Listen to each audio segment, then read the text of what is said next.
Hi, everyone, and welcome, Kat, to Nick News. It is my pleasure to introduce you. I had the chance to meet you in 2018 at the Rangers Top 6 in Orlando, and you were super nice, and it's very nice to be able to talk to you now, so thank you for your time. Thank you. So nice to see you again. I'd like us to explore the Power Ranger season you were in. Let's talk about the time you have returned to the show and the beautiful ones and always special, and get your opinion on the future of the series. Okay? Yes. When you auditioned for Power Ranger, were they told you it will only be for Mighty Morphin, or were Power Ranger CEO also mentioned it? And could you tell us a bit about that process? Yes. I was just all I knew was I was auditioning for a children's show that filmed in America. Okay. So I knew it was called Mighty Morphin Power Rangers. In my contract, though, it did contract me to do a movie for Zeo and a movie for Mighty Morphin. Mighty And Morphin. then I also was contracted to do a certain number of episodes. So I knew I was going to be continuing on, but I didn't really know what that meant or looked like or anything like that. But there was supposed to be a Zeo movie. They ended up doing a Turbo movie. Cool. Yeah. So that's how that all went down. And if Kimberly has stayed in the series, but you were still called, would you have liked to be an evil ranger or a new ranger on the team, but with a different color? Yeah, that would have been fun. I really loved how I came onto the show and being evil and everything. I thought that was really, really fun as an actor to be able to do that. Yeah. And I actually didn't know at the time I was replacing Amy. I thought I was just an addition to the cast. I didn't find that until a little bit further on, like once I was already kind of cast in the show and everything. Okay. So yeah, it would have been fun to be like a sixth ranger like Tommy was. That would have been kind of fun. Yeah. We saw you wear many ranger suits: Mighty Morphin Pink, Ninja, DC, or Turbo, and the more sophisticated ones and always suits. Which of these suits is your favorite? I have a mixture. Like I loved the Ninjetti suits. We didn't wear them for very long, but I loved how they felt and how they looked. I loved the Mighty Morphin suit because it's so iconic. But my favorite suit was actually Zeo because I loved the intricacy of it. My favorite helmet would be, I loved the Zeo suits. My favorite helmet, though, was the Mighty Morphin helmet. The Zeo's helmets were kind of, a bit boring for me. Yeah, it's regular. Yeah.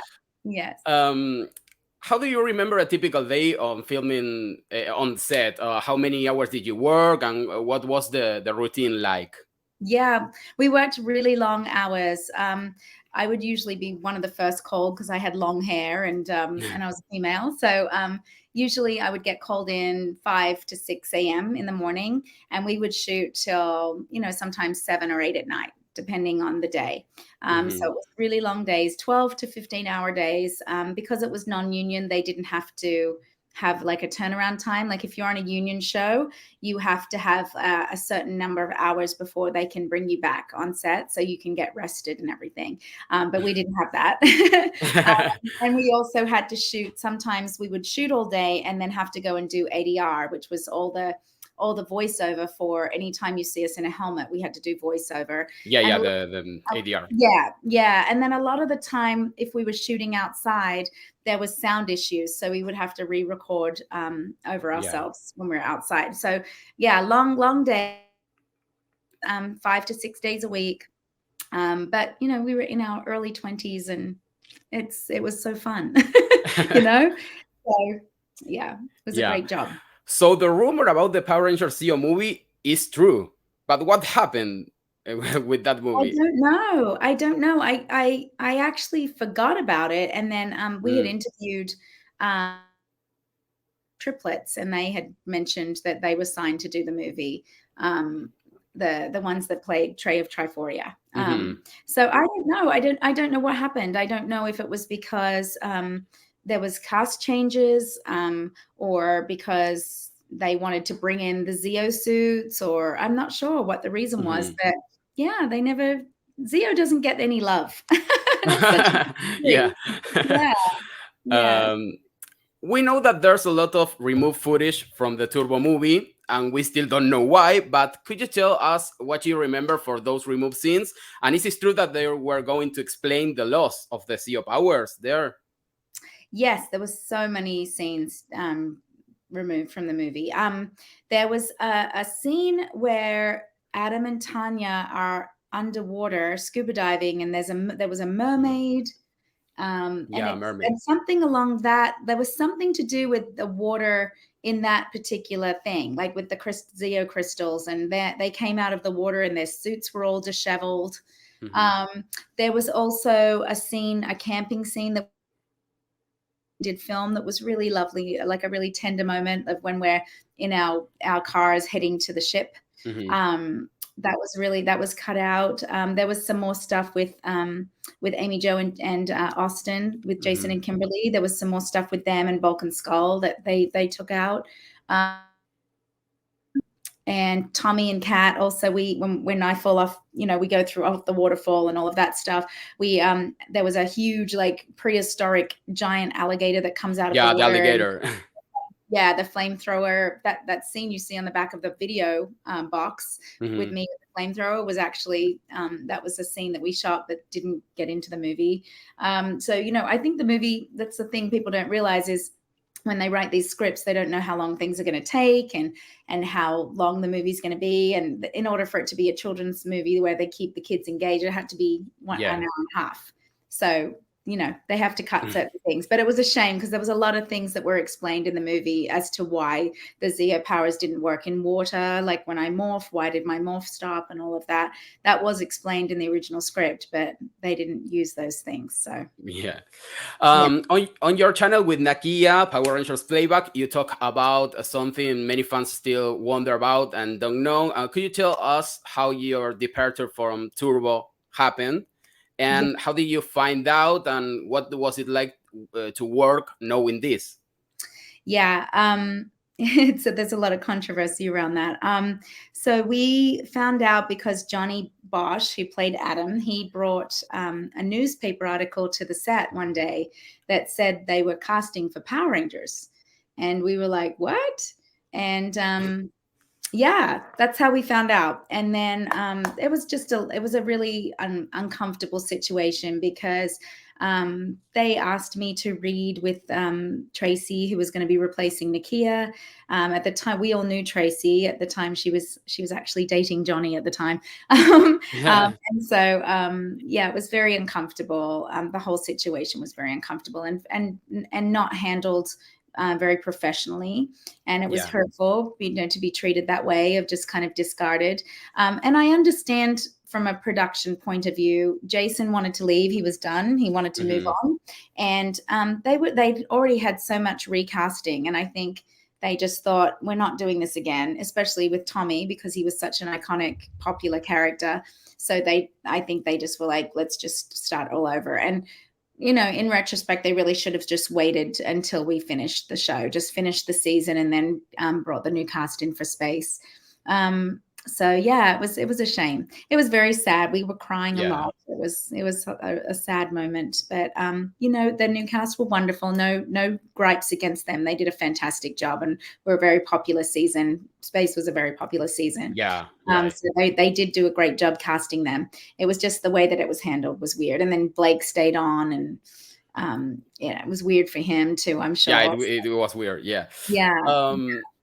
I love that you and Nakia are like a best friend, or at least you seem very close. Could you tell us about your friendship over the years? Yes, she is. She's like my sister. It's funny. We're like each other's half. It's amazing.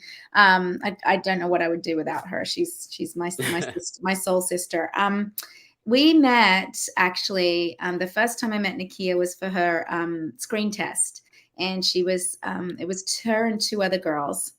And I had to read with her, and we just had immediate chemistry with each other. And so Shuki Levy, the producer, said to me, so what do you think? And I said, there's just no comparison. It's Nakia. She's Nakia. The best one. She was so great. The other girls were lovely, but I just didn't have the same connection with them that I did with her. And so from the moment she came on set, her and I were just, the two girls stuck together. And she's been my best friend for almost 30 years. I feel like I feel very lucky. Like, I do feel very blessed that Power Rangers came in because it gave me her. And yeah, it's been a really fun thing to do Power Rangers playback with her, and be able to share the fandom with her and travel with her. And yeah, we have a very good friendship. Yeah, the Very close. conventions, everything. Yes, yes, exactly. Finally, we saw you return to the series in Power Ranger Ninja Steel. I know you will have liked to Kat to return for completely, but it was lovely to see you on screen again. And what was it like coming back after so long? Yeah, that was really nostalgic. I remember watching the cast, and you know, the age that I was when I came on the show. Like, they were young, maybe they were maybe a little bit older than I was when I came on the show, but just young and naive, and just, it was their first big job, and just seeing their interactions with each other, it was like stepping back, and like, I just kept smiling as I was watching them and thinking, oh my gosh, I remember all these feelings. And I just kept saying to them, just enjoy this moment, just enjoy it, don't take it for granted, because this industry is so fickle, you know. And it was fun. It was fun being back on set, and I got to work with Rangers that I hadn't worked with before. And then I was with, you know, Steve and Jason, who I had worked with before. So it was really fun experience. Unfortunately, we lost And New our Zealand. beloved.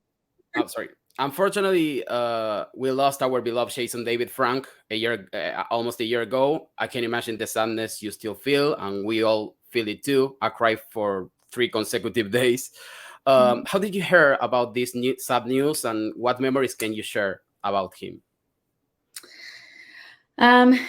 Well, it was actually the weekend before Thanksgiving, and I was in New Jersey with Nakia. We were doing a signing, and my family flew in, because my husband's from New Jersey. So my family had flown in, and we were all like excited to see each other and happy. And then I saw that I had a missed call from Jason's daughter, Jenna, and just thought that was a bit strange. And my stomach dropped. I just felt, I was like, something's happened. Something's wrong. Because the last time I had seen him was at Paramorphicon, and I thought something was really different and off. He just didn't look healthy. He was very drawn, and he was very withdrawn from everybody. And he just didn't seem, something was just off, you know. And so then I found out that what had happened, and I walked over to Nakia, and it was very upsetting. We all cried. It was shocking, but it also wasn't shocking, because I knew that he had struggled for a long time with mental health, and yeah, it's just a reminder to all of us, isn't it, that, you know, celebrities are real people too. Yeah, they have their own struggles. And I know he was a superhero to all of you, but he had a lot of stuff that he was dealing with on his own. And yeah, so it's been a really hard thing for the fans, and we're trying our best to keep everything light and lifted, and you know, keep the legacy alive, you know. So it's been hard. Power Ranger Once and Always was a love letter to all the fans. Could you tell us when they called you for the special? I know it was during the pandemic, and you have your doubts about. Yes. I almost didn't do it, because I didn't want to deal with all of the stuff, the COVID stuff. I was like, if it's going to be like that, I don't want to, it's stressful to me, and like going overseas, and I didn't want to think about getting stuck overseas and all of that stuff. So I really loved and wanted, and was honored to be asked, and wanted to be a part of it. And I loved the idea that they were really creating a story, and giving the fans what they really wanted, and to know that David and Walter were coming back. And Austin would have loved to have been there, but he wasn't able to be there. Yeah, I really wanted to be a part of it. And they were very patient with me, like production, with all of my questions and everything. But I said, you know, I don't want to come back unless it's a real, like, Kat is coming back. Like, I'm actually coming back as Kat, not just a flash on the screen. And they said, no, we have a whole storyline. And I just really loved what they did with it. I thought it was very, just a beautiful the way they did it. It was a great tribute to Twee. and it was really fun to be a part of it. I'm very grateful that I got to be able to do it.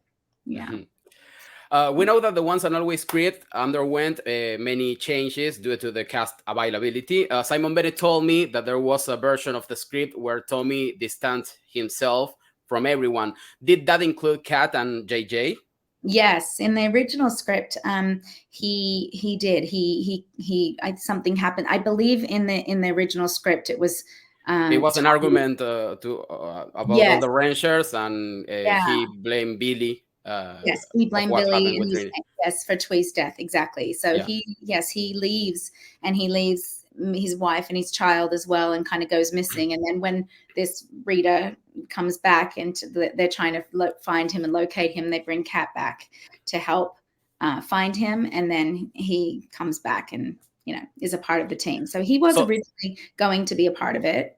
And for whatever reason, he just changed his mind and decided he didn't want to do it. And I think I would imagine he might have regretted that. So yeah. So do you think Tommy was separate from Kat but still raising their child together? Yes.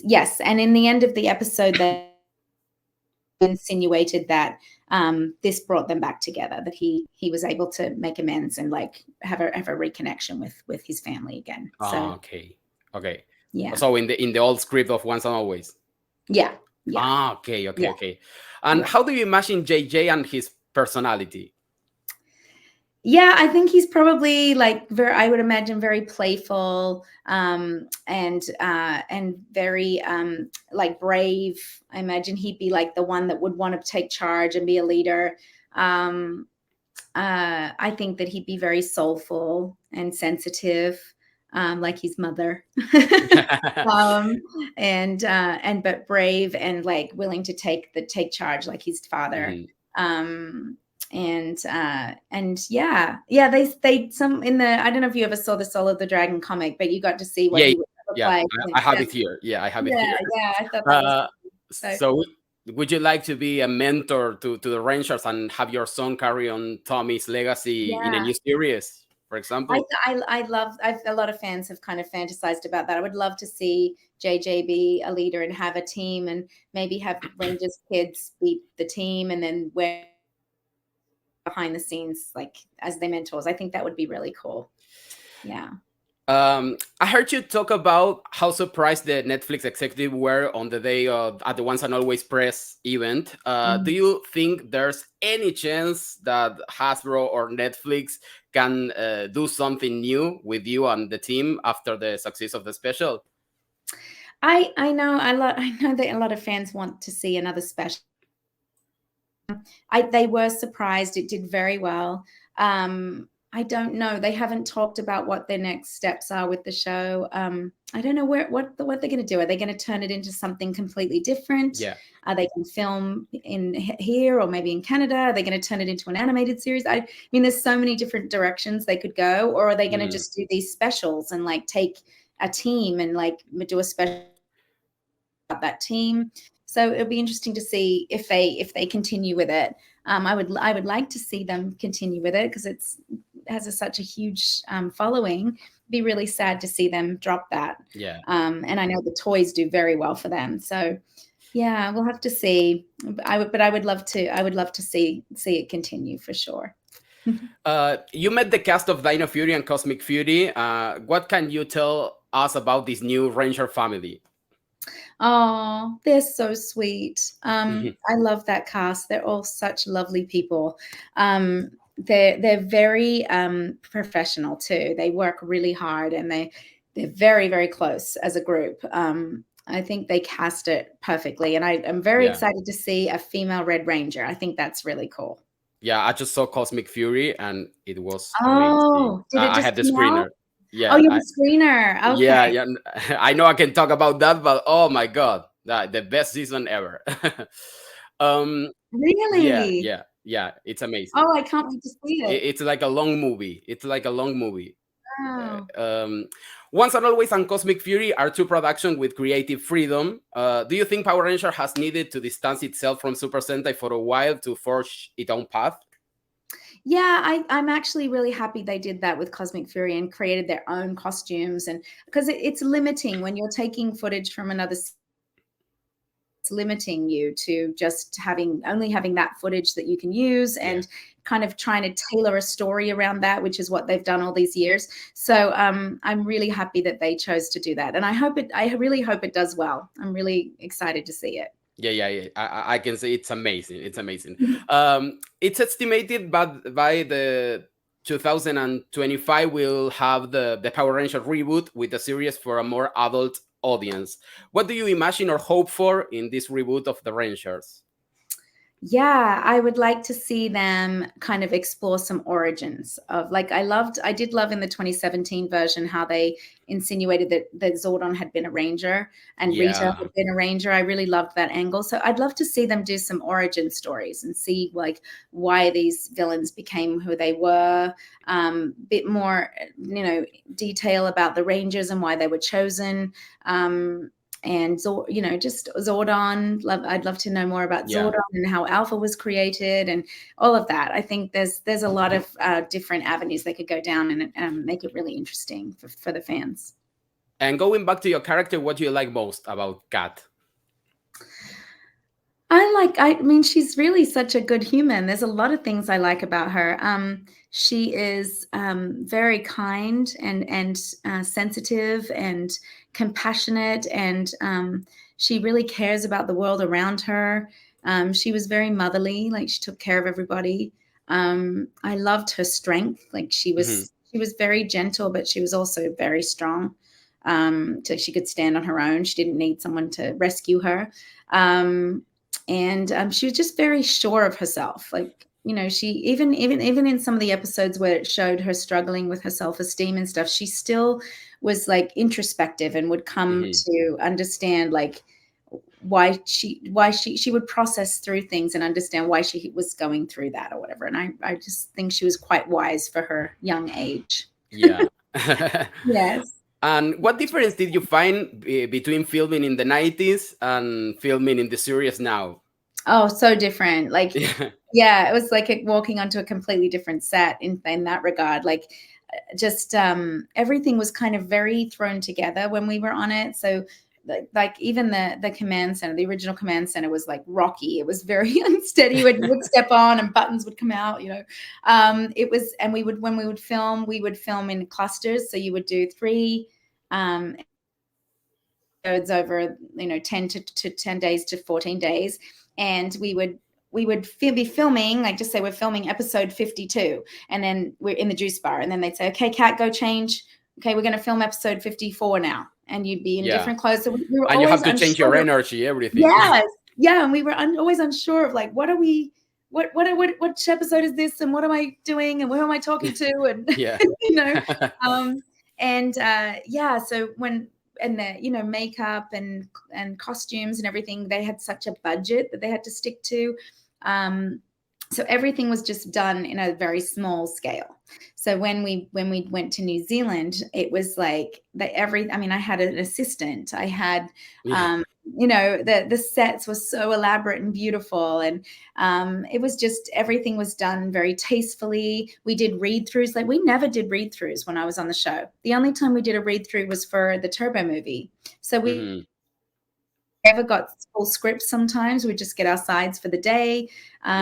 Everything was just kind of a little bit lower on the budget. So, it was a very different, like, we had trailers. There was times where Jason and I didn't even have a trailer when we were in, and they would have us change in the car, stuff like that. So it was completely different. Completely different.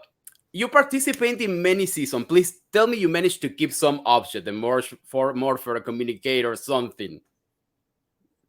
Sorry, can you repeat that? It cut out a little bit. You participate in many seasons. Please tell me you managed to keep some object and more for a communicator or something, or nothing. I have my communicator. I do have that, and I have the mold of my power coin, the crane. Okay. I have the mold of. I used to have like this one little pink barrette that's disappeared over the years. And I have one of my original turbo suits that Jason actually stole. But it's all like all the rubber on the suit has all deteriorated now. You have that. So yeah, and then I was given a lot of things from fans, toys, and I have all my scripts. I do have all those. A lot of photographs and things like that, but no like costumes or helmets or props. Props. Yeah. I wish, I mean, when we went back for Ninja Steel, they had everything on lockdown because I think they knew Jason was gonna take stuff. So yeah. And do you remember any removed scene from Once and Always that you will have liked to see? No, I think they kept everything in for Once and Always. I don't remember. Oh, there was one scene actually. There was a scene where little Trini Mina's watching her mother do kata, and it was like Trini in silhouette, and this little girl's watching her mom, and it was so cute and sweet, and they cut that. So that was kind of disappointing because I thought that was a really sweet, tender moment. But it may have been too like, I don't know, maybe they felt it was not right to show Twee that way, or I don't know. Yeah. So, Kat, I want to say thank you so much for your time. It's been great talking to you. A true pleasure. And I wish you all the best. And hopefully you can continue your story with JJ, because I want to see that. And I try to go to the next Ranger Stop on November. So I hope you can find you there. Oh, I hope to see you there. Yes, it's going to be awesome. Okay. Well, thank you so much. Thank you, Nick. Take care.